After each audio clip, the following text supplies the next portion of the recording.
It's really amazing and ironic. It's nothing short of ironic. After hearing Romi's story, that I picked the piece that I picked for tonight. It fits perfectly as an ending, and I had no way of knowing that until just a little while ago. I'd like to explain a little bit about it, and I'll try to keep it brief.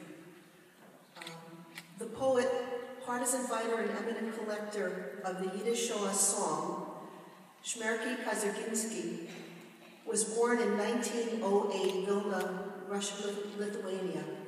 Raised in a Jewish orphanage, he apprenticed in his teens as a printer, lithographer, a vocation that suited his growing passions both for literature and radical politics.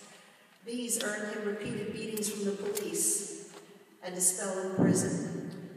He wrote his first political song in 1922, and then there's much history in between, but by 1942, along with all of the other Jews not murdered outright, he was sent to the Vilna ghetto, where he played a key role in the ghetto's cultural life, organizing theatrical productions, literary evenings, and educational programs.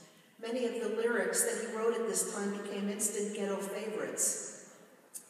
Reflecting on it later on, he wrote, "In ordinary times, each song would probably have traveled a long road to popularity, but in the ghetto, we observed a marvelous phenomenon.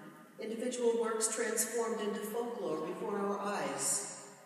After the liberation, Kaczerginski adapted the lyrics of Zolshoin Kumen de Geule to a melody by Rabbi Abraham Isaac Kook, the chief rabbi of Israel before World War I. This song was of great significance to those survivors who tried to revitalize their lives after the Holocaust. After the end of the war, Kaczerginski sought to publish the repertoire that he had rescued and compiled so carefully. His best-known book, the landmark anthology, Lieder von de Ghettos und Lagern, I hope I've said it right, Songs of the Ghettos and Concentration Camps, appeared in New York in 1948, comprising some 435 pages with 233 songs and poems.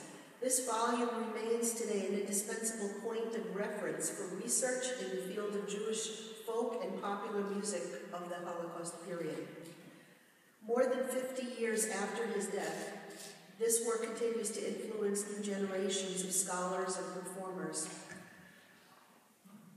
When I first listened to the song that we're about to sing, Zolshoin Kumen de Geule, which means redemption will come soon, I realized that it could at first be interpreted to seem like a wrong or an inappropriate choice for this kind of an evening because its tone is pretty upbeat. But actually, that's one of the reasons I specifically wanted for Nagilah to sing this today. And I read that this piece became popular among the displaced Jews immediately following liberation. I was struck by the inspirational message within it, that despite everything that happened and despite all that was lost, these survivors still managed to hang on to a sense of optimism and a core belief that there is always hope and a better life to be lived. Some words, first stanza. Basically, if you're feeling downhearted, have a little drink. When sorrow keeps you from your rest, sing a little song. If there isn't a drop of whiskey, let's drink water. Living water is but life itself. What more does a Jew need? Our soloists today are Miss Jamie Rosen and Miss Yael Beer. Our conductor is Sarah Cal.